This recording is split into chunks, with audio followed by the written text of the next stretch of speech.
But we're here today to talk about EOTs, and I think, looking around the room, I don't need to explain what an employee ownership trust is or why you might want to look at that.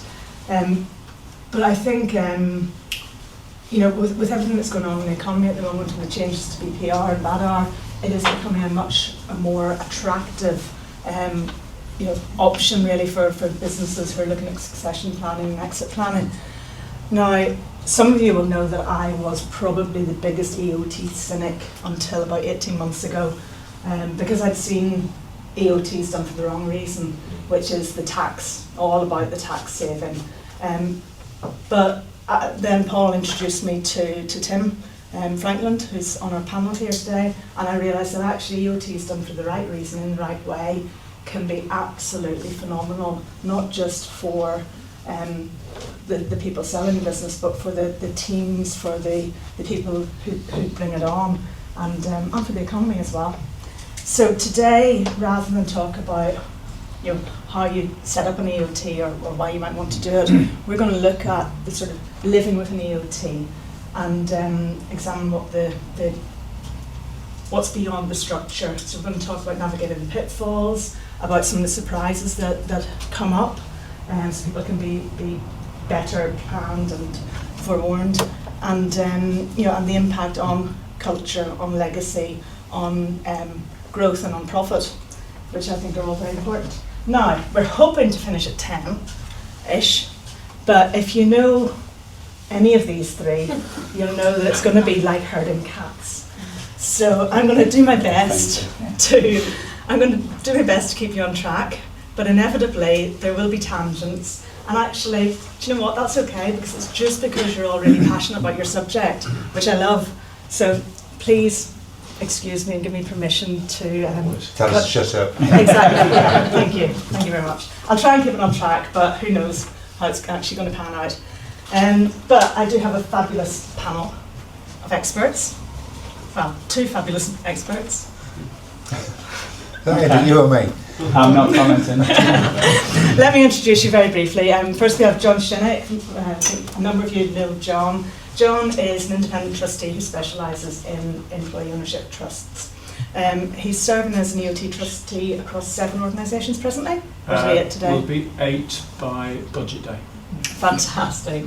And those those businesses span turnovers from 3 million up to 400 million. So it just kind of shows you how broad a plan you can have with these. John also has a number of SME non-exec roles. John supports us in our business as well, basically facilitating conversations between me and Andy so we don't string each other up. It's about the height of it, isn't it? Essentially, before every meeting, I do not quite a strip search just to make sure that there are no sharp objects in the room. But prior to what you do now, you spent 37 years at Grant Thornton. Yeah, too long. Yeah, too long at Grant Thornton. So moving on with a bit of a commonality here, moving on to Tim. I believe you're at Grant Thornton as well? No, they're clients of ours. There you go. So I knew there was some sort of commonality there. So Tim is the executive chairman of Claremont GI. Claremont is one of the UK's leading workplace design and build specialists. Almost 50 years experience creating environments that support wellbeing, collaboration and performance. So I've got to read these bits out, I haven't memorised all of that. Right. In 2020, Tim led Claremont's transition to employee ownership, and it's quite early really. I know there've been some big organisations, but in the SME owner-managed world, that was quite early. I think we would be classed as a relatively early adopter. Early adopter. And with that came trials and tribulations, because you're testing things out, and you've had great ideas about how to engage employees and bring them with you, but also you'll be able to share some of the things that if we turn back time you might do slightly differently now. Tim is so passionate about the EOT model and regularly shares Claremont's story, and we're delighted to have him here today. Thank you. And of course we've got Mr. Paul Brown, who's our tax director here. And he works with business owners across not just EOTs and that sort of advice, but all the sort of commercial and technical issues relating to EOTs, MBOs, IHT, all sorts of good stuff that's happening right now for successful business owners. Capital gains tax, share schemes, EMIs, growth shares, group restructurings, all of that good quality stuff. But between them, these three have seen what works really well and what doesn't. And I'm really looking forward to the conversation. We will have time for some questions at the end. But first off, John, I'm going to come to you. We talk about. Am I good cop or bad cop? I can't remember. You just cool. be John. Cool. You just be you. Because I think in the EOT journey there are lots of areas which are, I suppose, present confusion, and one of those is that line between sort of the management and the trustees. And I think it can kind of cause a lot of confusion because, if a business sells to an EOT, they must cede control. They must sell at least 51%. But what does that actually look like in practice? Okay, let's think about the building blocks. You've got a business that's owned by founders. The only thing that really changes constitutionally is that the founders go away, eventually with quite a decent pile of money, and the trust is now the shareholder. So from my point of view as a trustee, I'm just a shareholder. Now what that actually means is that if it was a PLC, I'm entitled to a copy of the accounts, notice the general meeting, coffee and a biscuit, and one question. But it's a little bit more than that because I tend to be 100% shareholder in a situation where change is going through. I don't run the business. What the trustees act as is benign activist investors. Now, activist investors have got a really bad rap. That they're these people that come in and screw over companies. Benign's an important word. So our role is to allow the operating company, usually still being run by the same people that were the founders, to continue to make profits. And we kind of look over their shoulders more intently than your average shareholder. We're guardians. So we do not get into the direction of the business. We've got a red button underneath a plastic cover with a lock on it. We do, as 100% shareholders, we could unlock the button, pull back the perspex screen, press the button and sack the directors because we're 100% shareholders. We're usually 100% shareholders. So what's the overlap? Where does that start and stop? The overlap starts and stops with, in an ideal situation, the operating company operates. They build a relationship with their trustees that means that when they're considering something that they feel is going to affect the business materially, they talk to you. Now you do that either through a formal board structure, but even better, just a phone call. We're thinking about doing this. What do the shareholders think? It tends not to be a veto power. It tends to be what I call an eyebrow power. You look at something, you think, really? Should we be doing that? So it's that kind of relationship. We don't run the business. Okay. So what do people most often get wrong about that dynamic between management and trustees? It's usually the problems with trustees. Trusteeism, it is not a professional body, but there are people who are becoming professional trustees, and there's a couple of guys in the room that I know are down that end. Where you have non-professional trustees, they forget that they're not running the business. I've got a situation right now of being asked to look at becoming a trustee in a situation where they're basically saying our chair of trustees is out of control. Our chair of trustees is out of control and is getting into the short grass, not the long grass. Okay, so let me just jump to Paul on the sort of tax and compliance side of that and what happens when these lines blur, because I think another thing you maybe didn't touch on is that what's the balance on that board of trustees? What does that have to look like? And there's been a change in legislation on that recently, is that right? Yeah, so until the budget last year, irrespective of what best practice might have said, it was conceivable that you had two sellers of a business. They might sell the business on Friday, go home as the business owners, the former business owners come back on Monday and be the two trustees who are kind of running the business and trustees for the business as well. Now, best practice said that wasn't appropriate, but unfortunately, going back to Sarah's point about EOT is being done for the wrong reason. It was kind of, well, I'm selling it, but I'm not really, because I'm still keeping complete control of it as the trustee as well as day-to-day management as well. So what the budget said was that effectively from this point forward, if you've got a board of trustees, the majority of people have to be, and it's a little bit more complicated than this, people who weren't former shareholders, former owners of the business. So there's a concept in the rules called excluded participator. Basically, if you were a former shareholder, you can be a trustee, but there has to be a majority on that board of independents. So if you've got 3 people, 2 independent, 1 former shareholder. There are some tricks and traps. So the actual term excluded participator also includes somebody who's got a right to buy shares at some point in the future as well. So if you've got somebody who's an option holder, then they have a right to acquire more than 5% of the share capital, effectively, of the company, then they would be an excluded participator. So if you've got a former owner, one of those people, and an independent, then actually the makeup of the board doesn't work from an EOT perspective. And what are then the governance or the HMRC tax issues whenever that blurs? Or? Well, I suppose in the army there's a provision effectively to kind of, if that happens because of, say, the retirement of a couple of trustees, you've got a bit of a window of opportunity to fix it before there's a problem.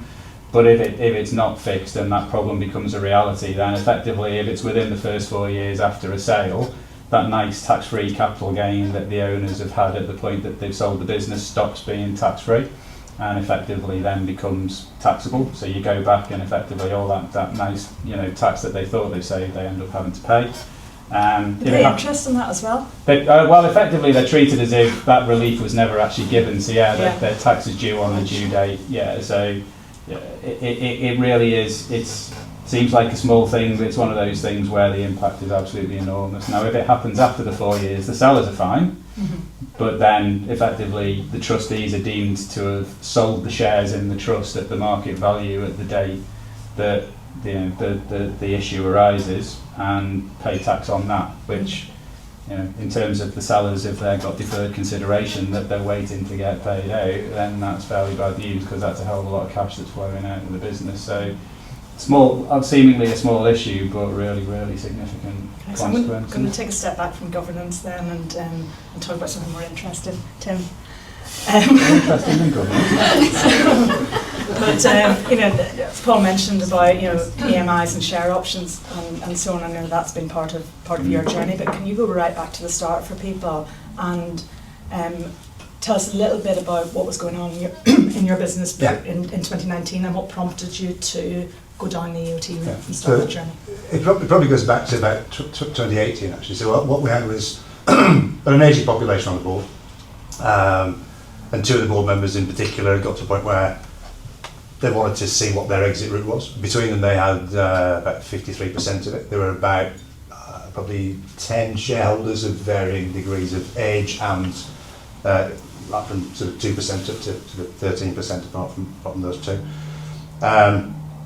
So I suppose the challenge I had was, how do I come up with a solution that allows them to exit with a just reward for the 30 odd years that they've put in and all the investment they've put in.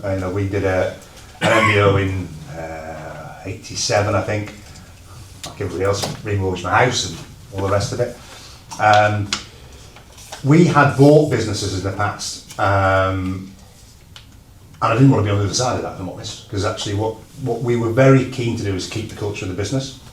That was really, really important to us. And actually, I wasn't going to be exiting at that point. I didn't want to work for anybody else. So there's some things like that. So the trade sale became, I just didn't want to do it. So we were left then with looking at, MBO. And at that point, we also looked at EOT. And the thing we did was we talked to and if anybody's here from the EOT Association, I apologise, we talked to the EOT Association. And that put me off. I was a bit like, there's no bloody way I'm doing that. Because the impression I came away from those meetings with was that, exactly as has been explained, doesn't happen is that, actually I'm going to have staff representatives telling me how to run the business. I'm fairly democratic, but I didn't want to go down that route. So we pushed it away for about a year and we were concentrating on the MBO bit. And I suppose the issue with the MBO was, partly for these next generations that were coming through from a succession planning point of view was, they're not necessarily in a position to remortgage their houses in the same way, because the way the property market works. But actually, there isn't as much of a want or a wish to do that. You know, I think there is less willingness to take risk than there was for my generation. And the other element was, I didn't want to take on any borrowing for the business. So what I'd agreed with the exiting directors was, we will pay you out of the profits of the business over time. Now, if you do that with an MBO, then they've got to step right off the board. So there's a trust issue there. And you know, Mike, who was the main shareholder, said, well, I trust you implicitly, Tim. But if you get run over by a bus, and I'm not on the board, and they owe me a load of money, what do I do with that? So we revisited the EOP thing, and actually we talked to Stephen Handler. So we got some really good legal advice, and at the time we talked to BDO, because what was really fascinating was very few organisations from a professional advisor's point of view understood it, because it was, legislation came out in 2014, but it was still relatively new.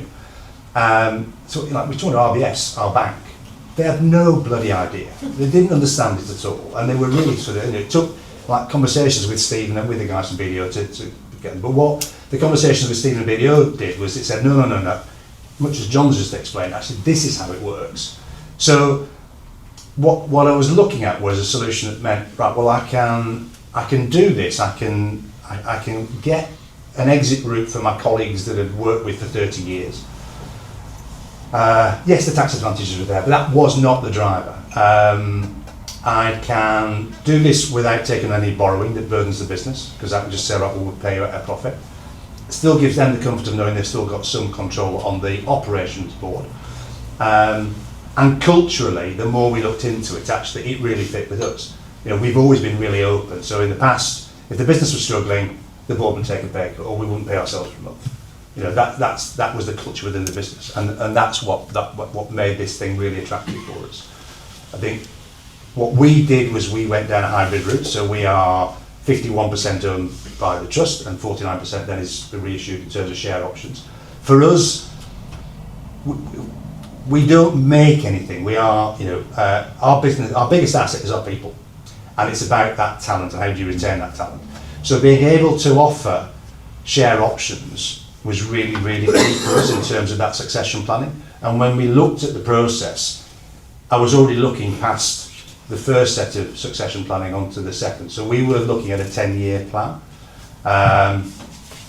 To give you an idea, we had set ourselves a target of 7.5 years to get to what you call debt-free days, so to pay the initial element off to the shareholders.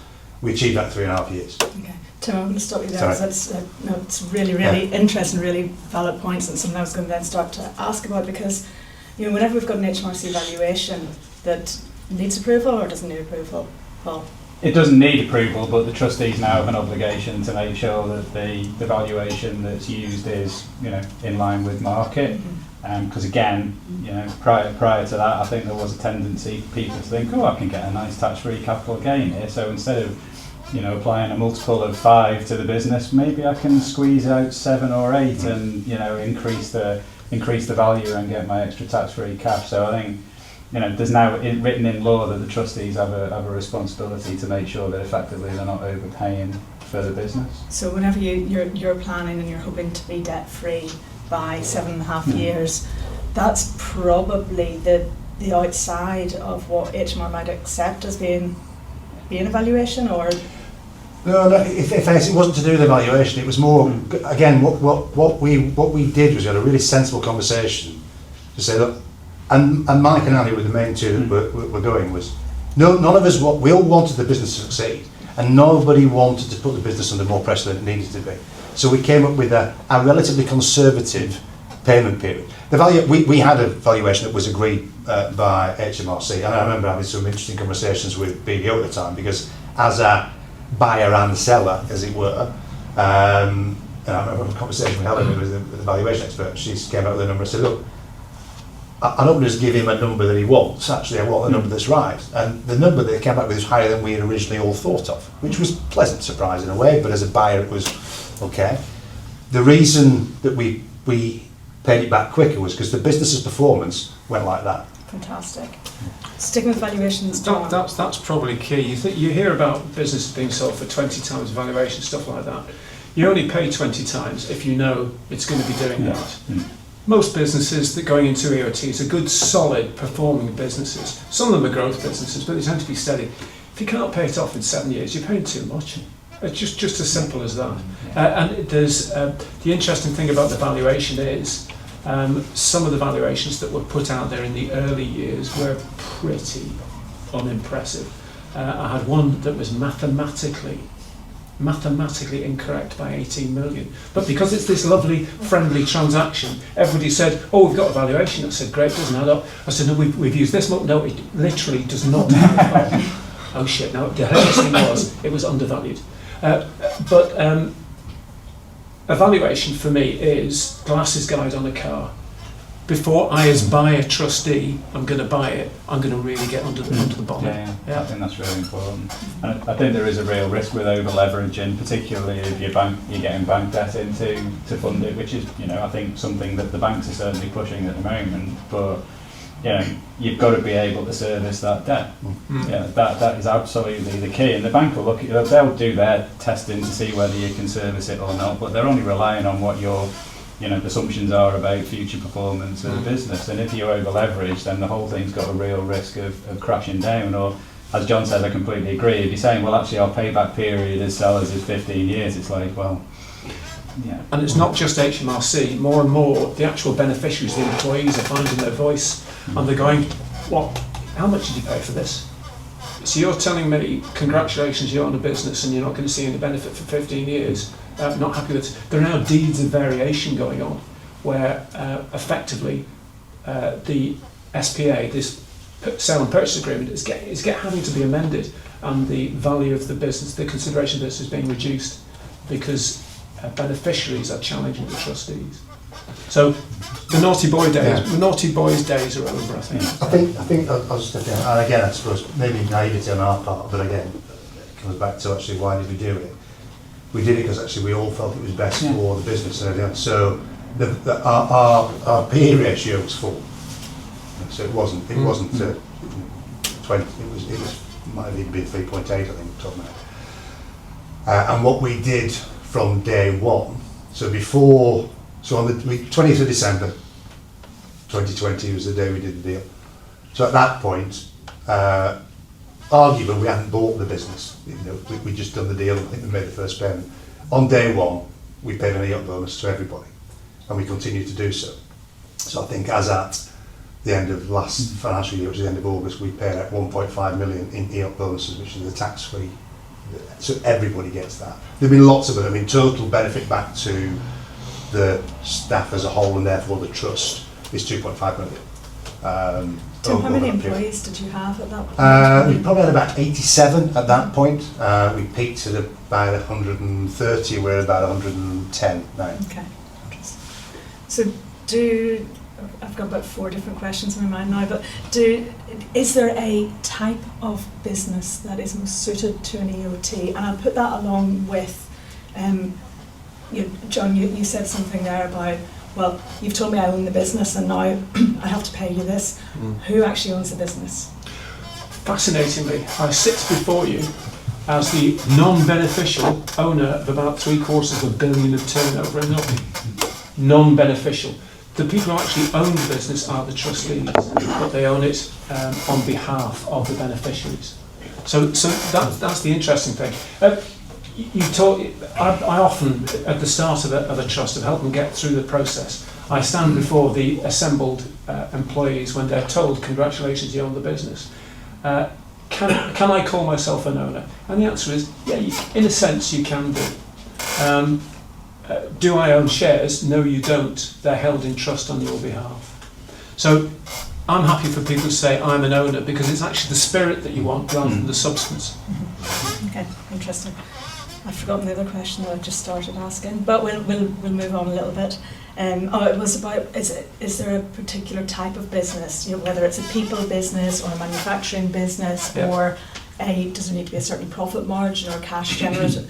Talk to me about that, about what you see. Personal view is any business can do it it is better suited towards businesses where people are intrinsic. So it's better suited to knowledge-based professional services. I've got a gym company, I've got global logistics, I've got kitchen manufacturing, but also got professional services. It suits that professional services side probably as a key, but it's not an absolute. Anybody can do it. One of the aspects of it, of going into that broader manufacturing basis of the general population, how many actually understand what they're in. Yeah. Brilliant, thank you. I'm gonna move on to some of the pitfalls and navigating those. So, Paul, I'm gonna come back to the doom master here. So there are lots of great tax advantages, but there are a number of technical tripwires, which is not easy for me to say. What are the most common ones that you see businesses stumble into? I mean, I think it is a little bit around that excluded participators piece that I bored you all with earlier on, and just making sure that the makeup of the body of trustees is right, because I think that's a change in the rules that's possibly not that well understood, and there's certain quirks in there. It doesn't just say if they own 5% of the share capital of the company, it's 5% of any class. So if they've got a class which is less than 5% of the shares in the company, but they own all of the shares in that class, then they fall within those rules, and they can't be, or they're considered to be an excluded participator. So I think that's an area. I mean, so some of the other stuff, I've not seen it in practice, but it's the sort of thing you can imagine happening, particularly in smaller businesses. It's got to be a trading business. That's a real key as far as the EOT rules are concerned. And as usual, very helpfully, tax law defines what a trading business is by what it isn't. So, it's not something that's got substantial non-trading activities. So, and HMRC's view is a substantial kind of means 20%. Well, that's very helpful. 20% of what? Got no real idea. So, it's kind of, it looks like and smells like a trading business. The chances are it probably is a trading business, but if I can't imagine that a trustee like John would allow this to happen, but if they said, actually, do you know what, we're going to start getting into commercial property and we're going to start letting that out, for example, as a sideline to our trading business. If that becomes a substantial part of the business, you could lose your trading status and cease to qualify as an AOT. Fantastic. John, any other things that you've seen in terms of future-proofing or pitfalls that people need to consider? It's interesting, not on the tripwire side, but if there's three things that an EOT has to get right or are problems, succession. Because an EOT, you could call it an MBO without the succession properly organised. If it's going to be an MBO, management buyout, you're going to get it funded, which means you're going to have funders crawling all over who's going to run this business. Because of the deferred consideration piece, the founders, stick around while the cash is coming out, but they tend not to have got the succession right. You start the trust, you start the clock, so that's one. The second thing is actually firing up the employees, and this is probably where Tim can talk about it.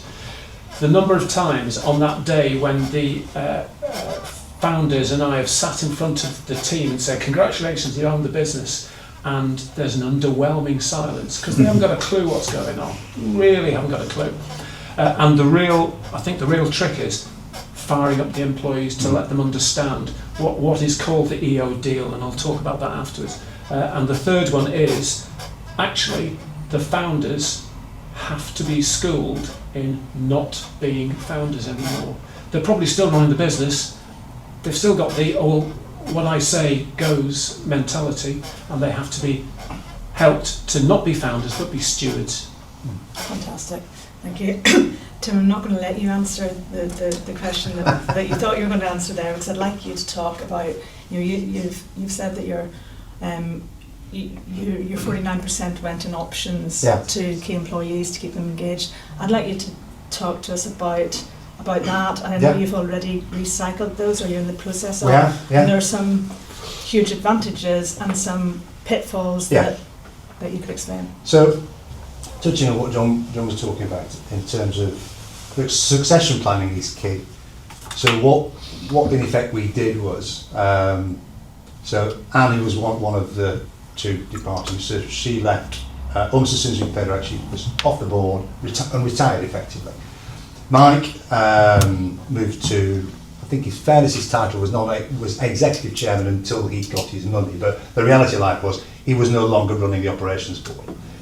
What we'd also done just prior to doing the actual physical deal was we'd restructured the way we ran the business. So we brought in an SLT, which sounds ridiculous for a business our size, but actually it really, really worked. So we had 6 people within the SLT, and their job was day to day, you're running the business. And that was their responsibility. From an operations board point of view, right, strategy, that's what you're looking at, and governance. And then we have an EOP board, and again, it sounds really complicated for a relatively small business, but actually it works really, really well. So the EOP board was all the things that John has explained is actually that oversight. So, and what we had is, within the SLT, we had already identified, right, what is the next line of succession? Who is going to run that business for the next 5 years? And one of the other things I was really conscious of was that up to that point, it's probably been about 20 years since we'd had any major change in organisational structure. So one of the things I put in as MD was, right, MD, your tenure is a year. So every 12 months, the board have to vote me in again. And what it wasn't about saying was, right, well, if you're doing a crap job, you're going to get sacked. It was like, if you're not doing as good a job as we want, somebody else will take over that. For the SLT, it was a 3-year tenure. So what it meant was that actually for everybody else who was in tier 3 or tier 2, it was, well, I don't have to wait for that bugger to die, because actually, if he's not doing a good job, there is an opportunity, and we wanted to do that. And we've got non-board directors, and we've got associate directors. So you've got a progression strategy for all of the teams anyway. The other one is about communication. So before we did the deal, we communicated with the whole business, and for us that's about town halls. So it's generally me standing, it used to be me up until the end of this year when I stepped down as MD and went to chairman, standing up in front of the whole business, and that's anybody who's physically not in the room, it's live broadcast to them, and explaining, right, this is where the business is at, this is what we're trying to achieve, this is what it means to you. And that was why it was important to us on day one to say, here's 500 quid tax free. Because actually, this is what you, as the business succeeds, the biggest single KPI for the business is our return on investment. So what's the profit, operating profit, compared to the overhead? We have a target of around about 35%, and that's what gears, at what level do we pay out the bonuses at the end. So it's like a dividend in a way. Great news is it's tax free. The disappointing thing is the government have not changed that since 2014, so it's not gone up with, and they're not going to do it at the minute. But it really ought to be about £5,000 or £6,000 a year now. You could do tax free. One of the frustrations with that is, I might be get off the line, tell me to shut it down, you still pay NI on it. So actually, the thing that's always niggled me is, it's more beneficial to my higher earners than it is to my lower earners. So anybody who's on a basic rate of tax actually get less of that money tax free than somebody. Now, what we've done is, we've said, right, we'll cover the NI, so everybody gets the same. But it is about actually demonstrating constantly to the staff, the people that are represented by the trust, this is the benefit to you. If the business does well, you get this. So if we get to 80% of target this year, you'll get 80% of that 3,600. Last year, we smashed the target completely. I think our ROI was 46, we had an operating profit of 6 million, and we paid way over the tax-free amount. And that was interesting as well, because what it meant for some of the younger ones who maybe don't always pay attention, they're bright, they're graduates, but sometimes you talk to them and think, what bloody world do they live in? But what it meant was, you got to pay tax on that, but actually it's still a benefit, So it's trying to keep constantly educating everybody within the business, and some understand better than others. And we do pulse surveys. So once a quarter I do a pulse survey. What's everybody feeling? Let's come back to, it's great, it's absolutely great. Did I answer the question? No. Right. I want to dig deep into the culture a bit shortly, but I'd like you to talk about the recycling of shares, scheme shares, and actually just about the EMI scheme that you set up. So what we did was we said, right, we were going to recycle 49% of the shares, because I wanted to really motivate SLT, some of the key players. There were about 15 people who were involved in that. So the deal with them was, right, you've got share options. So if we get to, I think the business was valued at that when we sold it. The performance of the business over that next 5 years, because we got to the end of the 5 years and we then sold that first lot. So we're on our second cycle. We were at 2.5 times evaluation by the time we got, because the business had just outperformed any of our expectations. So what that meant was that in terms of talent retention at a really pivotal level within the business, those individuals are going nowhere because they could see, actually, that's what I'm working for. So if one of my competitors came along and said, here's 40 grand a year more, here's 50 grand a year more, it wasn't going to do it. They would have had to pay him 120 grand a year more to outweigh what they could have got through the share option scheme. So that was pivotal to us. And what it also meant was that actually for tier 3 and tier 4, so in terms of the people that we're thinking about, well, they might be in that group in 15 years' time. And I know it's ridiculous to look at that, but you're looking at talent, aren't you? So, right, where is it going to take us? That they could start to see, whoa, hang on, yeah, there's a real benefit for that, as well as it being a great place to work. Now, the pitfall was that, I think, again, because we were a relatively early adopter, and when we got to the point that we were doing, right, well, we've got to debt-free, we're going to now do the second lot of share sales, I think we were one of the first, we weren't the first in the country, but we were one of the first to get to there. And there was a lot of uncertainty and some disappointment in the way that it was treated from a tax point of view, particularly with regards to minority discounts. And so the valuation was fine. We had that agreed with HMRC. The real discussion we got into was about, well, what's the and I'm not an accountant, what's the minority discount level, which impacted on what the net value to those individuals was. We'd set an expectation. So what we did was we said, right, well, so if it was valued at 16 mil, we're going to assume it's 12 instead, and we'll pay everybody, they'll have a net amount of that. So we met their expectations. The pitfall was, I'd set the expectations too high, because the advice I'd been given at the time was, yeah, you just roll it out again and again and it's exactly the same. Slightly different tax treatment, but it wasn't. And I think I wouldn't throw stones at the advisors in terms of the financial advisors that much, because I think the legislation was pretty poorly written. The one guy who pointed this thing out to us in the first place and then helped us through it is sat there, Steve. So again, I think the key to this is get yourself some advice. If you're going to do it, get some advisors who know and understand what they're doing and actually keep you up to date with it. Can I ask Paul just to jump in and explain the difference in tax treatment there? Well, I think it's all around, effectively what price HMRC are going to accept you exercising the options at, which is fixed by the market value at the date that the sale takes place. Sorry, the options are granted. So when you say to the guys, you can buy these shares in the future, you can fix the price by reference to the value at that date, and it's reasonable at that date to apply a significant minority discount because they're only buying in, Tim, I guess it probably around 5% would have been the maximum for any one individual. So typically you'd say, okay, if that was an open market sale, you might apply a 90% minority discount to that because you've got no control, you've pretty much got no influence, you can't sell the shares to anybody. The issue, I think, arises when you get to the point where the options are bought, the shares are bought, the options are exercised, and the shares then get sold. And I think, everybody's expectation probably at the time was that, effectively, well, we can sell that at full value, so there's no minority discount at the back end. But if I understand the issue right, effectively HMRC said, well, kind of, if you've had a minority discount on the way in, then we kind of think you ought to have a minority discount on the way out as well.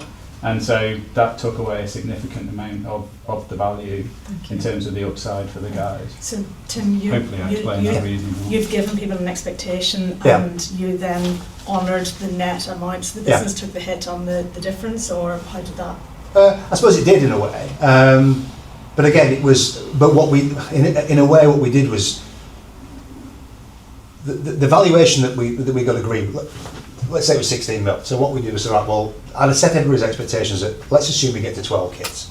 I think initially I'd said 10, but so it sort of worked. We did it through pension funds and everything else. So yes, it was probably a more expensive way of doing it, but actually it was critical for us to carry on motivating those, and then more importantly, motivating that next generation that's coming through. So what's happening with the next gen now?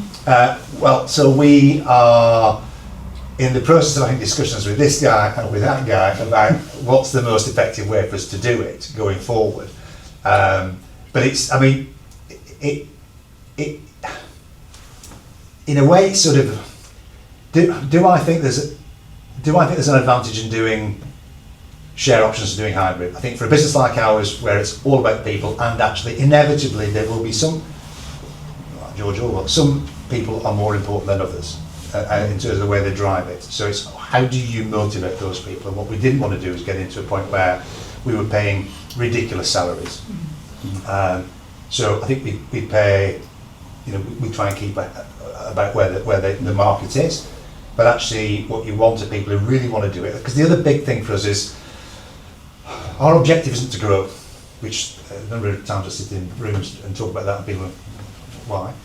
Our objective is to have a business that's sustainable, that we enjoy, that we are good at, we're good at what we do, we enjoy the clients we work with, so we want to be in a position where, you know, you sit in a meeting, our projects will have anything from a 6-month to a 3-year gestation period. And there are times when you sit in a meeting with somebody and you think, do I want to be banging my head against this guy for the next 3 years? No, so we want to be able to walk out. So it's not all about growth. Now, as it happens, we did grow, but what we saw coming for this year, as an example, was that we thought the market was going to soften anyway. We saw a lot of uncertainty, depending on what was happening across the water, in particular, wars here, there, and everywhere. So we said, right, well, we will accept an ROI of 22 next year. So this financial year, we are aiming to an ROI of 22. So last year, the target for operating profit was 3.5. We did 6. We'd already decided that we weren't enjoying it. Daft as it sounds, we sat at a board meeting in February this year and said, who's enjoying it? And we all said, no, it's too much. And the staff was feeling it was too much pressure. So we set a lower target, lower turnover, expectation that actually with whatever else was going on, let's not put ourselves under too much pressure. What we will do is we will still pay the maximum 3.6 to everybody, and we've readjusted where their things going. And you communicate that with everybody. I'm probably going off the field again here, but so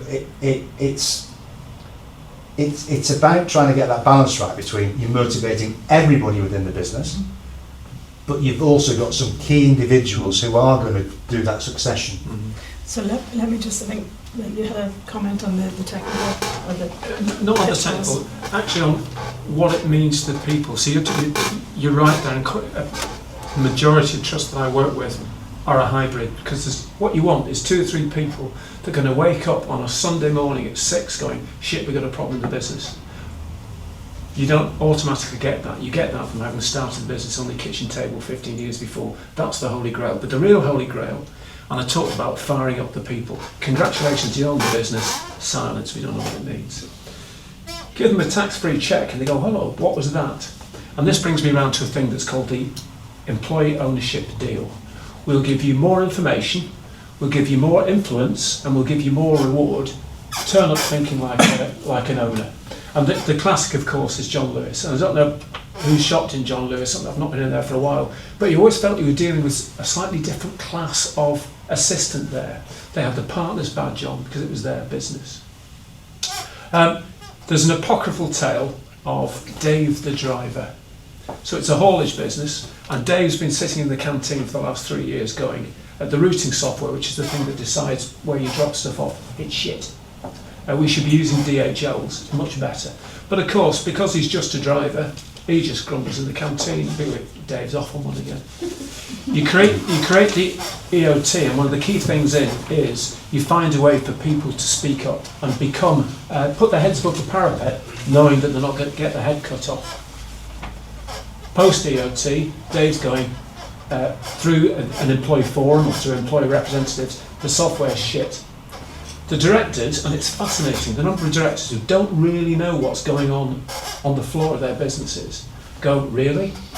Move to DHL's software, the business performs better. That's the holy grail. Firing up the people, more information, more reward, more influence, think and act like an owner.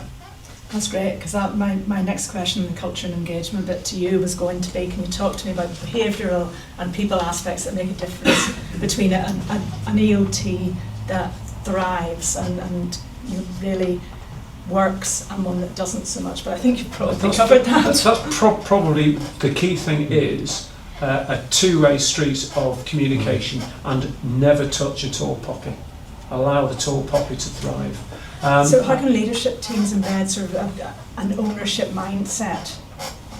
I think it is, well, that's where the issue of, I'm a founder, I'll tell you what to do. That's probably an old mindset. It's going, as we baby boomers die, there are probably more enlightened people coming through. It is recognising that actually you're part of a collaborative group rather than a dominant leader.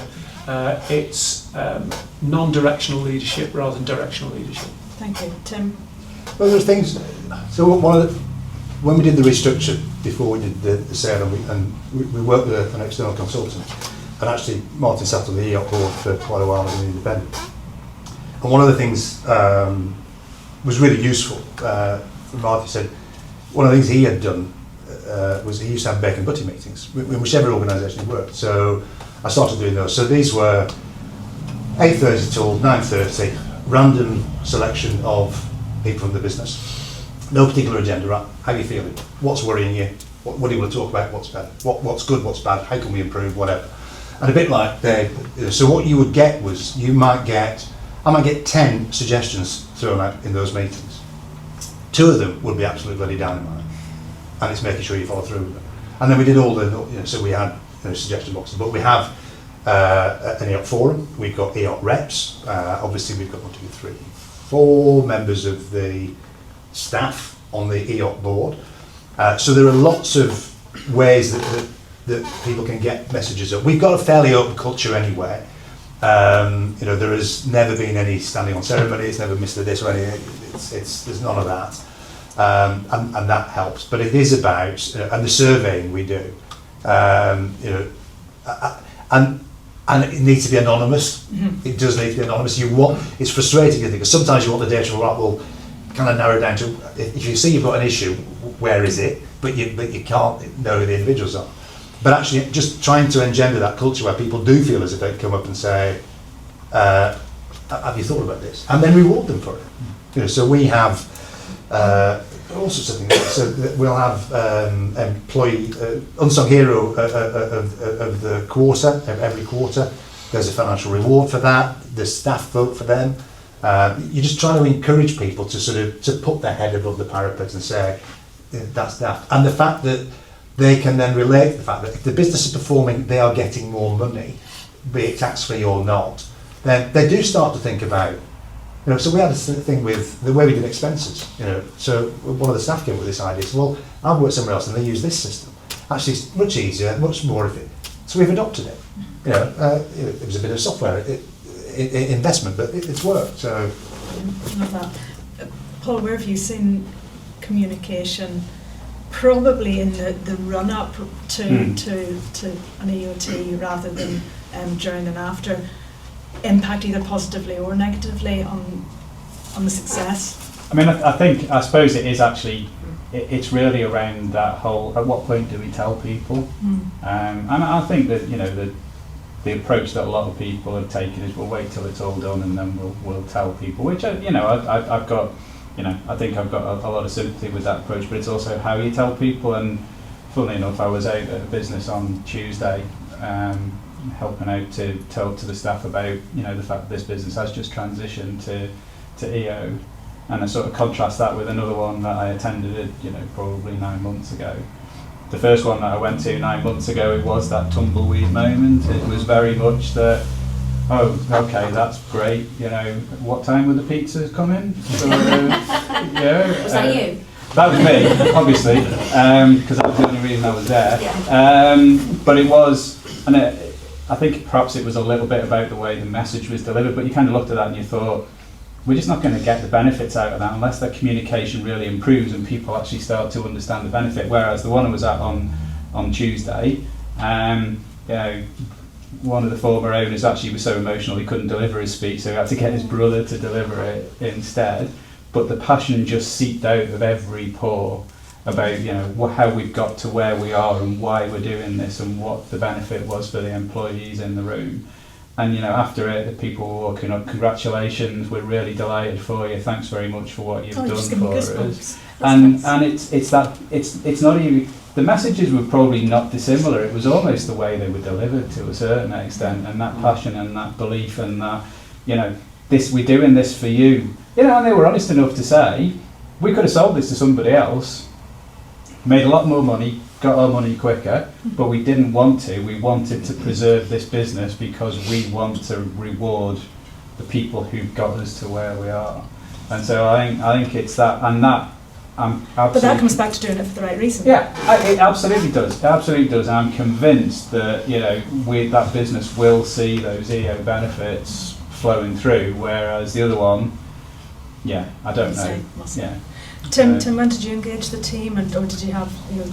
We did it in tiers, in fairness. So obviously initially it was a relatively small group within the board, and then the SLT when that came in, then the board as a whole, and then we brought the management team in. So you were trying to get buy-in at the different levels, but we talked to the staff as a whole about it probably about 3 months before we did the deal. So it was it would have been at the town hall in September, and we signed the deal in December. And I think again it was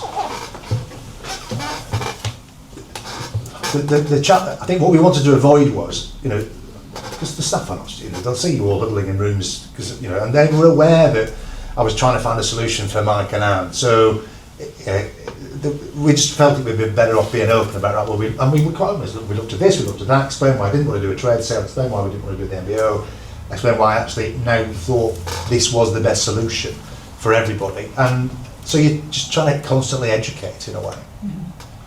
You know how there are Irish jokes and accountant jokes? They're actually EOT jokes. And Careful on the Irish jokes, careful. Well, no, we have the same passport, so we're allowed to do this. It's Claremont jokes from the year. Oh, Claremont, that's it. So anyway, apocryphally, there is a trust out there that converted 3 years ago. The staff don't know yet. I've been in situations, talking about that comms period, I had one where they didn't want to tell the staff before they converted. I said, fair enough. Don't call them all to a room in a hotel at 9 o'clock in the morning to tell them without any notice, because they'll think you're closing the business, they're all getting sacked. They called them all to a meeting. We got through that. I'm currently working with a firm, and the comms are just beautiful. I mean, they're almost, they should be taken to the Employee Ownership Association and given an award for the quality of the pre-conversion communications. You get it right, and it's fantastic. There was one thing I was going to talk about just very briefly, and that was on leadership and the employee forums. A good business got a core of people. They got not employee representatives, but representative employees. It's a different thing. This was a founder, started on his kitchen table, 15 years in, he's now no longer an owner, he's a steward. And he came out of an employee forum meeting, there may be 8 points, and 2 were tough points, tough challenges for him. He came in, he said, that was hard, that was really hard. I said, no, that was brilliant, because that now is you recognising that you're no longer an owner and you have to be a leader. Yeah, and great as well that the people now felt that they had the right and authority to challenge that person who used to hold their professional lives in his hands. Fantastic. Tim, I think you've already touched on a lot of this, but is there anything more you'd like to say about how an EOT has maybe helped with retention, motivation, engagement of team members, and you know, whether the sort of exponential growth that you've seen as an organisation after converting to the EOT was driven by the change in EOT, or were the market? I think the growth in performance is it's a mixture. So part of it was actually restructuring the way we ran the business day to day. So there's some very functional things that were. But you did that as a result of the conversion, or no? In fairness, anyway? we'd started to do that anyway. So that was part of it. In terms of that whole thing about retention and that motivation of that sort of middle tier and senior leadership, that was very much, that was driven by, we became an EOT. So actually those individuals who were responsible for driving those changes through and driving that productivity, they were very much driven by the fact that actually, right, well, this is it. And then for everybody else, the staff as a whole within the business, it was very much, and what we get from the feedback from our clients very much was, what comes across to our clients is that actually our people care, because they do, because actually they feel as if it is their business. Mm-hmm. They feel that way. So in terms of retention at a senior level, it was vital. At a middle level and even at a lower level, actually, it's not necessarily about the quantum of money they get. It's about the fact that actually they're getting it. And it might not be about the EOT bonus. It might be about the fact that we've increased what we're doing for Bupa on everybody. We've increased what we're doing for pensions on everybody. It's bizarre. Last Christmas, I think at Christmas we were giving everybody a £2,000 bonus just for Christmas. And that was tax-free. But actually what we said was, I think the way it worked was we would have been coming back to work on a Thursday on the January, and we said, do you know what? You've all worked really hard, take the Thursday off. And you know what? Take Friday off as well. That got more. That was better received than actually is £2,000 in your pocket. So it's just. Now, did we do that because we were an EOT? Maybe not particularly, but actually it allows you just to think in a different way, because you are automatically thinking about, right, well, this is not about, like, we've made all this dosh, it's swirling into somebody's pocket, or it's going into a pension fund, or it's going into an investment fund. So it's that, right, how do we distribute that equally against everybody else? So there is definitely a feeling within the business that it's theirs, they are recognised and they're rewarded for it, and they understand actually if the business performs better, they will get more, be it money or other perks. So I think they don't look as often, and actually when somebody comes knocking on their door, it makes them think a lot harder about, well, would I get that?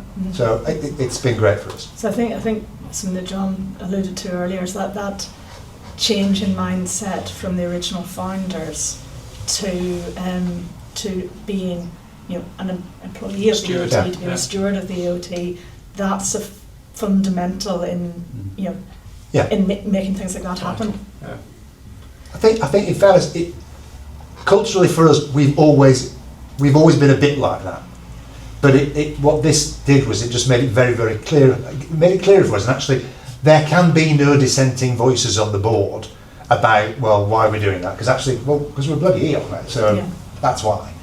I think before I ask people to sum up, I do giggle a little bit here because I've put the boy band in a difficult situation. I didn't check out the squeakiness of the chairs. I'm very sorry. But the chair's fine.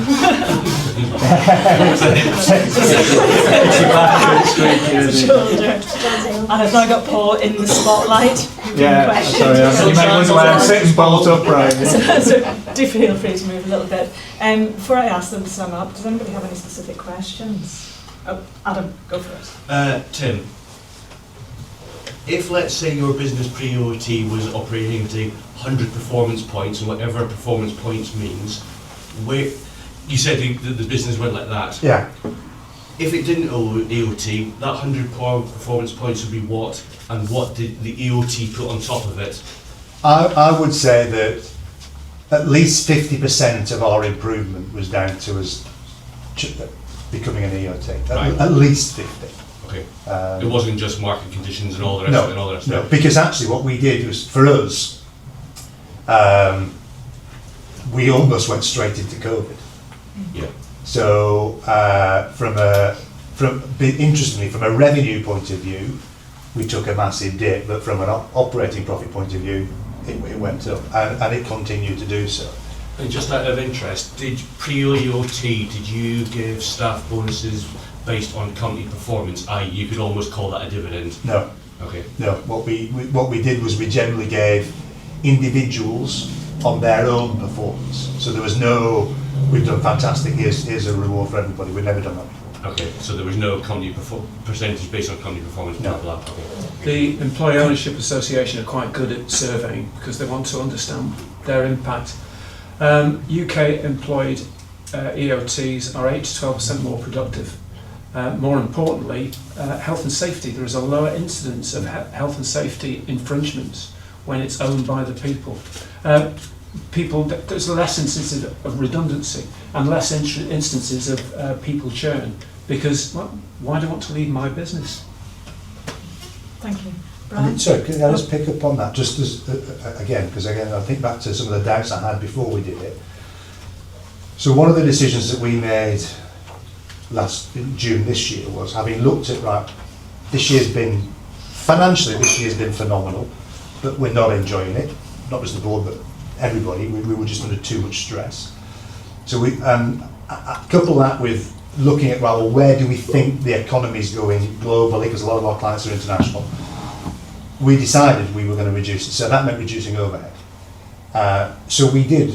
We made some redundancies. Now, in fairness, what we did was, for those people who've been with the business for quite a while, and that wasn't their fault as individuals, it's just they probably hadn't grown with the business, they weren't moving as long.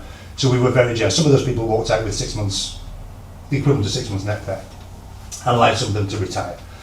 What we had also had was that in that growth period, in sort of back in the 23-24, we had been recruiting at a very rapid rate, and we made some poor recruitment decisions, so we took care of that in a way. But we were more generous than we would have been. So it's and again, I come back to one of the concerns I had when we looked at it the first time was, is this going to be like a trade union running the business? It's not.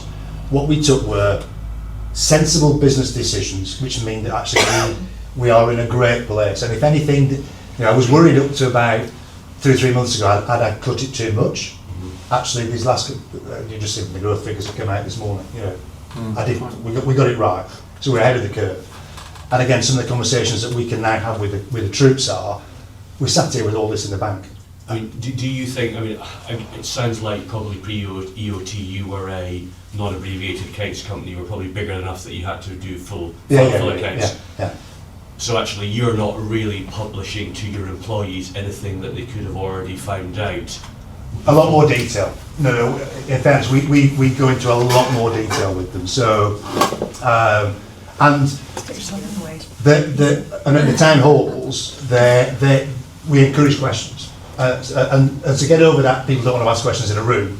Send questions in anonymously if you want to. So we're really, really open about things like that. We were really, really open about the changes we made in terms of reducing the overhead and therefore the headcount. But yes, we did have to publish accounts before. But yeah, there's a lot more detail that we share with the staff as a whole. Another question for John. In a 100% exit, what do you see as the challenges for the transition then? So you've got experience of lots of different organisations. Have you seen a situation where the founder board in effect are all exiting at the same time, and then you're expecting the staff to step up? Is that realistic? Part of the quid pro quo of having zero tax is that they tend to be substantially funded by deferred consideration. Deferred consideration is a great thing. It makes leaders stick around for longer than they might otherwise do. Yeah. As I said, what it does do though is it sets a clock ticking. You've got a guy selling it for, you've got maybe a team of 2 or 3 people, they're selling it for 40, 55 million. In 7 years' time, they've got that in their pocket. They've probably reached the stage where they want to spend time in Barbados. Yeah? That clock is ticking. Get your succession right. Yeah. So if that answers your question, I hope it does. Guy, can I just put your question to Paul? Because I think we've had a couple of conversations about this in terms of where and to Tim as well, because that EMI bit, that retention bit is really important. And if you've got, I'm sure we've had conversations about it, if you've got an organisation where you've got maybe 2 or 3 really driven individuals who could be the next tier of leadership, of management, and you sell 100% to the EOT, well, where do they go? Can I ask you to elaborate on that one? Yeah, I think that's exactly. I think I 100% agree with John that deferred consideration is a great motivator for the sellers to make sure that they keep the business going in a way, that actually means But how they do you get paid. motivate that But next no, year who might have wanted to do an MBO? Absolutely, and I think it is around, you know, and I think what Tim talked about is a great model for that. I mean, to give you an example, which is at the opposite end of the scale, a professional services business, which, yes, I agree, is usually a very good candidate for an EOT. Essentially, in a professional services business, it was a company, but let's assume, you know, they used to think in terms of, well, you've got partners and then you've got salary partners. The partners own the business, the salary partners might have a small stake, but the salary partners expect one day to step up and become the equity partners and the owners of the business. This business went EOT, and the equity partners took a lot of cash out, and the salary partners said, well, hang on a minute, you know, I was expecting to be able to step up to be an owner of the business in the future. How am I actually going to do that now when it's 100% owned by the EOT? Now, as we know, you know, certain types of professional businesses can't do AMIs, but there's other share schemes are available as well. And I think that's a massive illustration, because I'm aware of a couple of, you know, salary partners who've subsequently left that business because they don't see how do I actually get that growth in the future. Whereas if they had a mechanism like what Claremont did, which essentially says, well, actually, we're going to give you a right to become an owner of the business and potentially realise value out of that at a point in time in the future. That would have given them that sense that actually there's a bit of a pot of gold at the end of the rainbow, because if these guys are on, you know, 150 grand a year salary, frankly, a 3,600 a year tax-free bonus isn't going to be enough to keep them motivated. I think the thing probably not very clear is we sold 100%.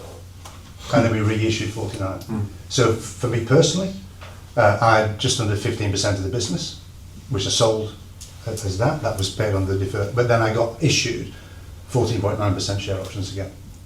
So what that meant was that out of that team of us that had been running the business, you know, in my case, I'd been at senior leadership level, well, we didn't call it that then, for 20 years. But it wasn't time for me to go. So actually it was right, how does the business motivate me, for example, to sort of say, right, you're going to work your nuts off, excuse my language, for the next 5 years to grow this and move it forward. That was what it was about. And there were 2 or 3 others. Trustee rights issue then? Yeah, I don't know what the technical term. I don't quite follow. So you sold 100%. Yeah. But then you issued new shares? Yeah, typically that would be the way. On the first round anyway, you'd issue new shares, yeah, so effectively that would dilute the trust down as long as it doesn't go below the 50%, then Okay. you still qualify as an EOT, but then you've then got those shares in issues, and in issue, and it's about then creating a market for the guys to be able to sell those shares when they exercise the options, and then you can recycle those shares for the next lot of option holders effectively. So it is about effectively making sure that you don't go over the 51, but within that you've got a lot of flexibility, or go below the 51%, got a lot of flexibility, but it would typically be on the first tranche at least issuing new shares. Answer your question. Structure's important, because if you just sold me, remember I'm this trustee, you've just sold me 100% of the business and you're now telling me that you're going to dilute me, then you need to have had that conversation before I signed the trust deed. Yeah, absolutely. Just on that point then, if you mentioned what is the market for if you go and issue new class of share? So is there a market, and how is it fundable? So effectively you'd set up an employee benefit trust would be the usual, so it's another trust which sits alongside, and the employer would fund that trust with the funds to actually be able to purchase the shares off the employees effectively. Now employee benefit trust's got a bad name, you know, Footballers.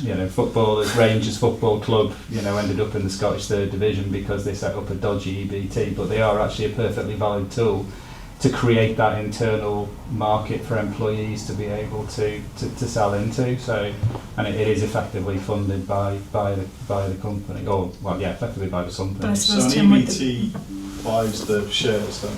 Correct. The employees exercise the option. They subscribe in the first tranche. They exercise the option. They acquire. They're issued new shares in the company, and then the EBT buys those shares off them. I presume, Tim, there'd be some sort of rules or structure around who is allowed to buy Yeah, there shares. are. I mean, there's some. I think there's some.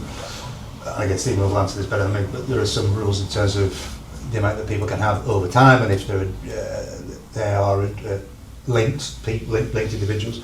But again, it comes back to that communication in a way. So what you're looking to do is be really, really open about all of this, and actually get to a point where not just the trust and the trust board, but actually all the individuals in the business, they understand the value of certain individuals in a way, and they do. It's whether it's if you've got a particular commercial lead who brings in 20% of your revenues and therefore 20% of your profits, everybody in the business wants to hang on to them. So how do you hang on to them? Because somebody's always going to come along with a checkbook and say, I'll pay you 50 grand more than you get paid at the minute. So it's about having that really open and realistic view on how do we make this business more effective.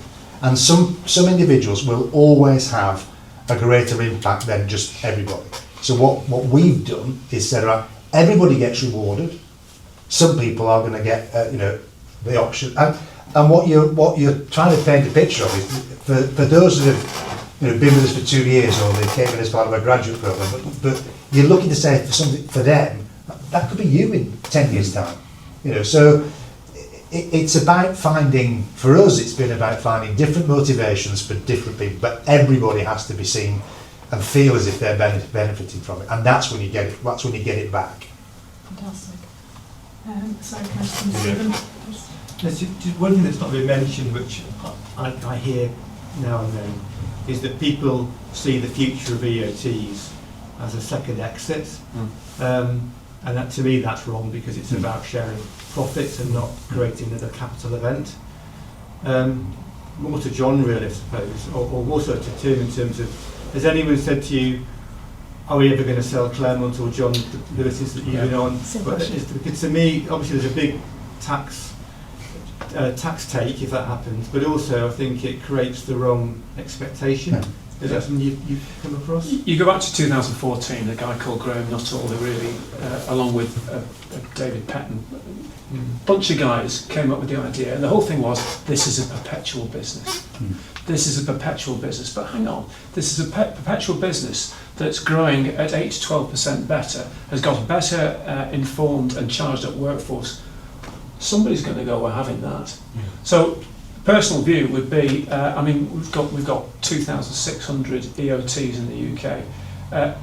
If 20% of those, if 40% of those were still EOTs in 50 years' time, I'd actually be surprised, because there is still, we're still at a relatively short-termist economy, and these are good businesses, and people are going to go, we'll buy that. Slightly more complicated to buy an EOT business, but it's still an attractive business. The issue is, you've got to convince the trustee, is selling this operating business to that person in the best interests of the beneficiaries. Now, really interesting is that in its earliest form, it was best interest of the beneficiaries, current and future. That really does become a point where a trustee is held, that feet is held to the fire. This is a great offer. Is it the best for these people? I think that's a great question. Some of that comes back to what we said at the very start: is what's the intent that you're going into this, this structure with? Is the intent for the tax breaks or the second exits, or is the intent to preserve the legacy? And I think whenever things are done for the right reason, then, as you said, it comes down to the trustees to look at whatever offer there may be, because I suppose any business is ultimately for sale for the right number, for the right people, as long as it is. It's composed of shares. We're shareholders. I agree exactly what you say, John, in the sense that as we're an M&A economy, an EOT are bound to get sold, and that's absolutely right. I think occasionally you get people that go into it, and actually the motivation is to somehow plan for a second exit. That's the difference. Take the tax break, flip it in 5 years. Can I just ask, in case anybody's not aware, Paul, to just explain the tax impact if you sell too soon? Just second exit. Well, the tax impact if you sell even not too soon is pretty significant, because although the sellers don't pay any tax, that tax doesn't disappear, it's effectively rolled over into the trustees. So the trustees are basically treated for tax purposes if they bought the shares not at £5 million, but at what the original shareholders subscribed for them or paid for them. So that might be 100 quid. So if that business then gets sold you know, in 10 years' time for £10 million, it's £10 million less £100 is the capital gain taxable at 24%. So that's a big slug gone straight away. You've then potentially still got the sellers who expect to be paid out the remainder of their deferred consideration if there's any outstanding.